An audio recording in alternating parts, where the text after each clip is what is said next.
suprême, son président et son procureur général vous expriment leur profonde gratitude. Votre présence ce jour possède une symbolique et d'une conviction que nous avons habité et que vous avez proclamé vos efforts au moment de la prise de votre fonction. Mesdames et messieurs, c'est un honneur et un plaisir renouvelé pour nous de présider aujourd'hui l'audience solennelle de rentrée judiciaire de la Cour suprême de cette année judiciaire 2019-2020 et de me prêter une fois encore à cette tradition. Mais avant toute chose, permettez-moi d'avoir une pensée pieuse à l'endroit des illustres disparus de la famille judiciaire. Que Dieu Tout-Puissant leur accorde le repos éternel. Excellence, Monsieur le Premier ministre, votre présence parmi nous rehausse l'image du chef de l'État, premier magistrat de la nation que vous représentez si dignement. Cependant, l'étroitesse de nos locaux habituels nous contraint à vous recevoir dans cette salle concorde de l'hôtel de février, concorde qui est pour nous un symbole par rapport à la finalité de la justice, à savoir participer à la concorde nationale. Je saisis l'occasion pour remercier son Excellence, Monsieur le Président de la République, pour ses efforts consentis pour la construction du siège de certaines institutions de la République, dont tout récemment celui de l'Assemblée nationale, mais aussi pour sa volonté exprimée concernant la construction du siège de la Cour suprême. Et je garde l'espoir que sous peu, ce sera chose faite. Les remerciements vont à tous ceux ou celles qui, de près ou de loin, ont contribué à l'organisation et à la tenue de la présente audience solennelle. Distingués invités, merci de partager ce moment merveilleux avec nous. Je salue aussi la présence de M. Jean Condé et Victor Adossou, respectivement premier président de la Cour de cassation de Burkina Faso et président de la Chambre administrative de la Cour suprême du Bénin, secrétaire général de notre projet commun, l'Association des hautes juridictions francophones, AJF, ce qui témoigne de l'excellence des relations qui existe bien entre les hautes juridictions de nos États et la dite association. Aussi voudrais-je, en ce jour mémorable de la rentrée solennelle, adresser à tout le corps judiciaire mes vœux les meilleurs pour une année judiciaire pleine de succès et solliciter qu'elle s'inscrive une fois encore, ou une fois de plus, dans le renforcement d'une justice indépendante et impartiale au service du peuple en général et de l'amélioration du climat des affaires en particulier. L'état de droit dans notre pays doit être une réalité pour tous nos concitoyens et doit se vivre au quotidien.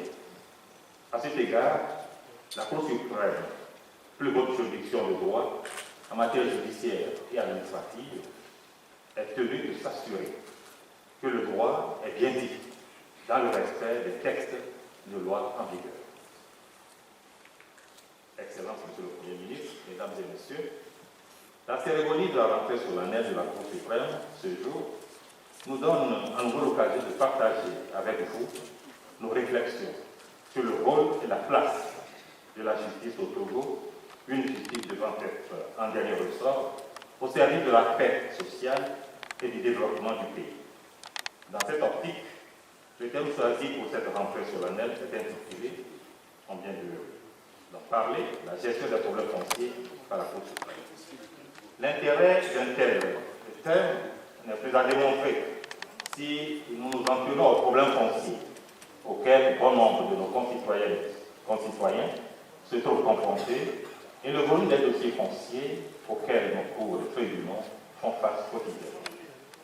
Il s'agit entre autres des problèmes de vente multiples, la spoliation foncière, la falsification des titres de propriété, avec un dysfonctionnement parfois constaté au niveau des institutions administratives, les contestations par des tiers acquéreurs liées à un immeuble immatriculé ou se trouvant sur un domaine domaines reconnus judiciairement comme étant leur propriété. L'occupation anarchique par certains propriétaires terriens de réserves administratives, le phénomène de gros bras auxquels certains justiciables ici ont recours soit pour l'exécution forcée, soit pour s'opposer à l'exécution des décisions de justice, le tout encouragé par des réseaux de malfaiteurs, des hors-la-loi et parfois la réticence de la force publique à assister des huissiers pour l'exécution forcée de celles qui ne le sont pas volontairement, etc. Il importe de retenir que l'inexécution des décisions de justice est malheureusement une porte ouverte à la vengeance privée, phénomène qui n'a pas sa place dans la société des hommes.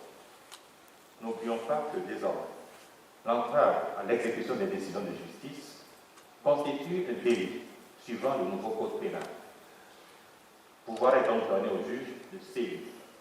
Le cas échéant, mais encore faut-il que la victime saisisse les tribunaux et l'avocat a son rôle à jouer en éclairant son client à ce effet.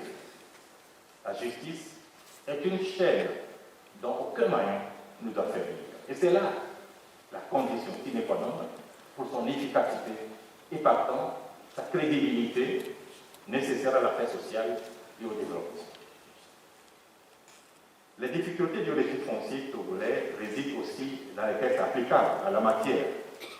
Nous nous réjouissons de l'adoption par l'Assemblée nationale du nouveau code foncier et domanial qui vient remplacer le décret foncier de 1906, dont l'application était devenue de plus en plus complexe pour nos juridictions.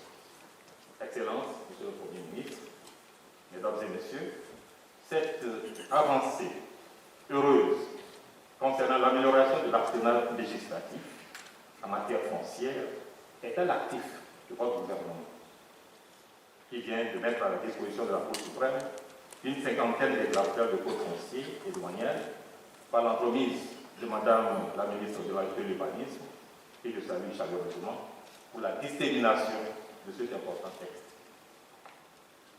Retenons tout de même que les services du cadastre sont généralement pauvres. Il y règne de graves irrégularités au point où certains terrains officiels de différents types fonciers créant la design entre les acquéreurs. Les litiges fonciers dans les milieux urbains et ruraux sont légion, avec souvent la complicité active et passive ou la naïveté de certaines autorités judiciaires, administratives, militaires, traditionnelles, de certains auxiliaires de justice et autres professionnels, etc.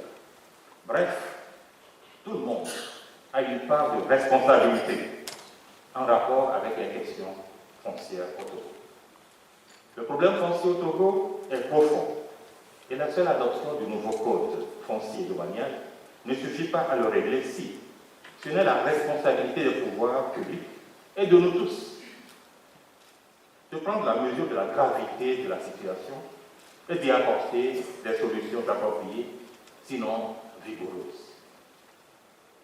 À cet effet, l'activité mercantile des réseaux de malfaiteurs, des démarcheurs mal intentionnés et autres intermédiaires véreux doit céder le pas à des mesures plus idoines. La thématique du foncier est hypersensible. Presque toute la population est, à un titre ou à un autre, concernée par la question foncière. Elle est complexe, mais nous croyons qu'elle n'est pas insoluble. Et cela exige un véritable changement de mentalité, la guérison de l'esprit. Le tout soutenu par la rigueur dans l'application de la loi, contre les personnes sans foi ni loi. Nous avons la forte conviction que l'homme est toujours capable d'aller vers la perfection.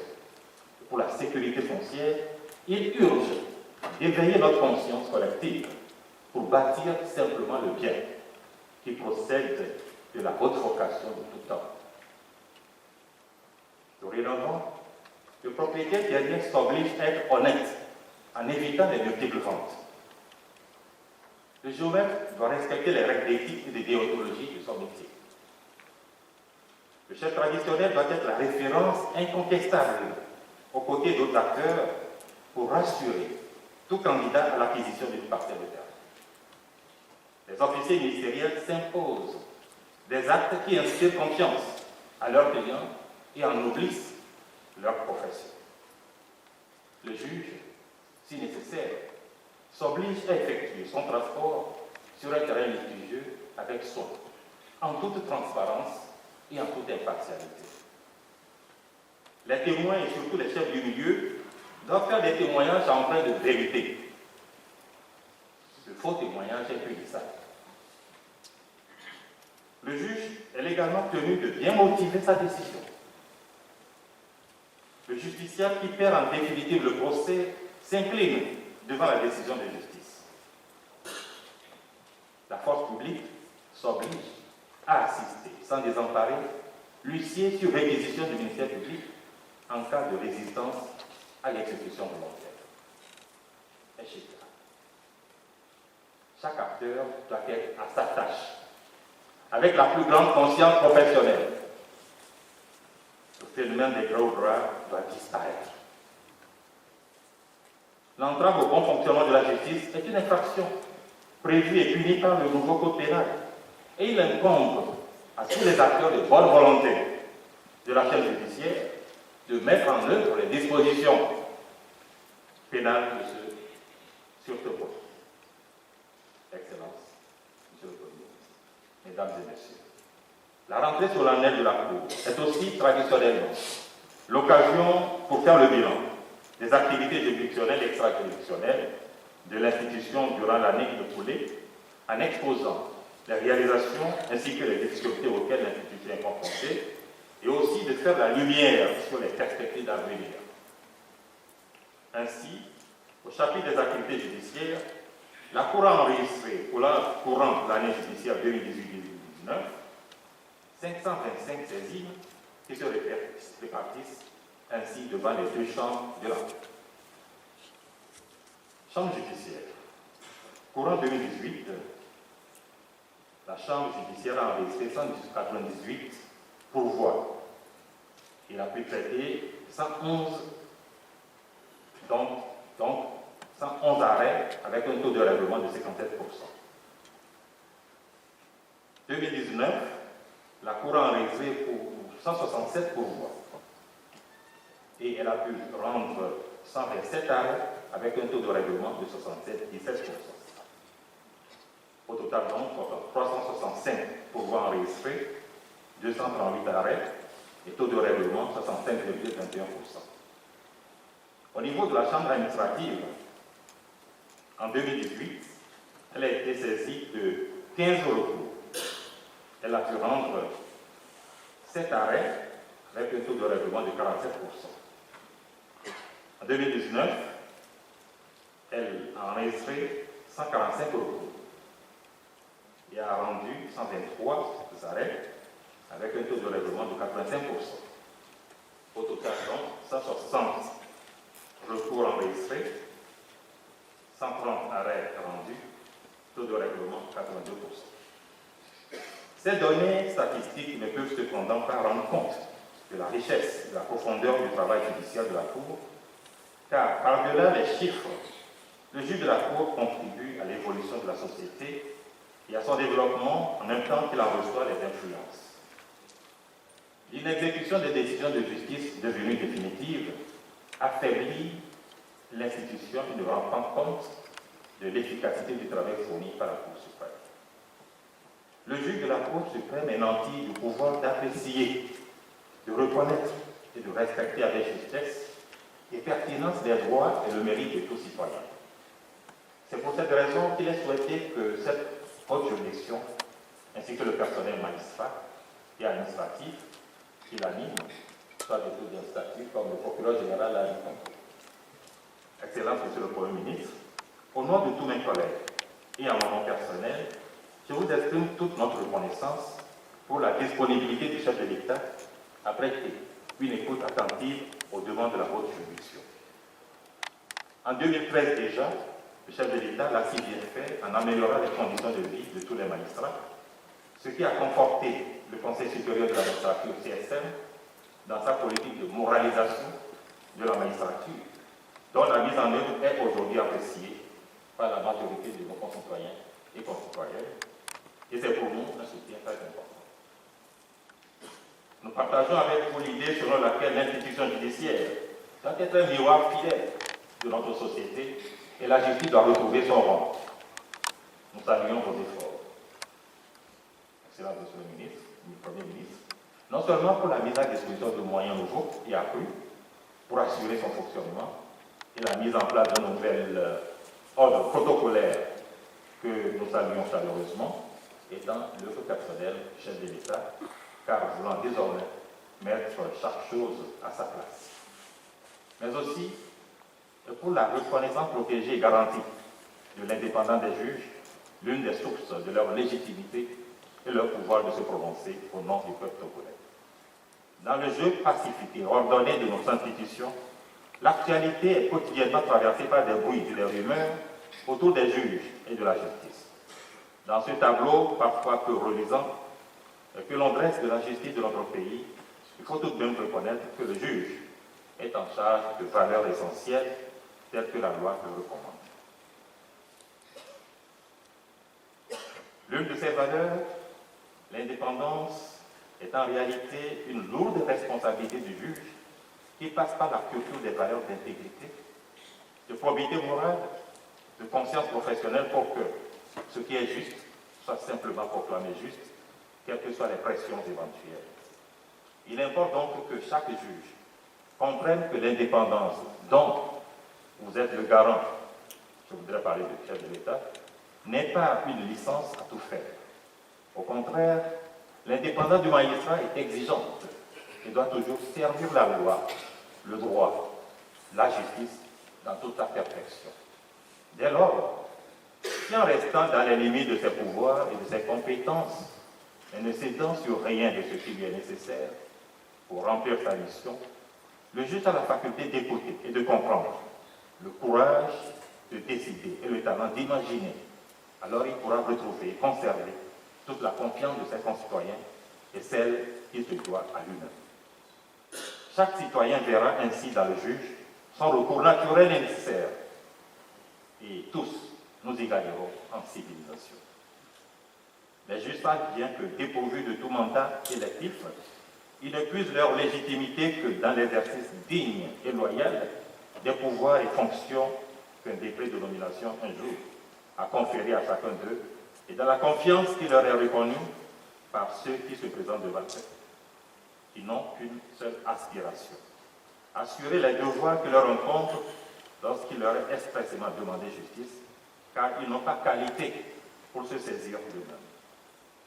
Accomplir ces devoirs dans le calme et la sérénité, le faire dans la liberté et l'indépendance qu'implique le pouvoir quasi divin de juger leurs semblables. Excellence, j'allais terminer, Monsieur le Premier ministre. Nous savons que telle est aussi votre vision de la justice de notre pays, dont vous êtes le chef de l'État. Donc, vous représentez le chef de l'État, garant constitutionnel en ce qui concerne son indépendance.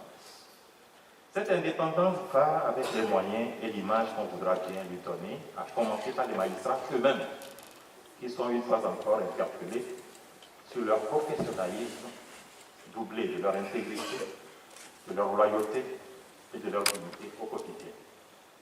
Ma modeste prière ce matin, pour l'ancrage du système judiciaire au Togo en général, et pour la sécurité foncière en particulier, c'est que chaque composant de la société togolaise ait la claire vision de ce qu'elle doit faire et la force de l'accomplir. Et ce sera pour chacun d'entre nous notre modeste contribution, aujourd'hui et demain, à la concorde sociale par la justice. Je vous remercie.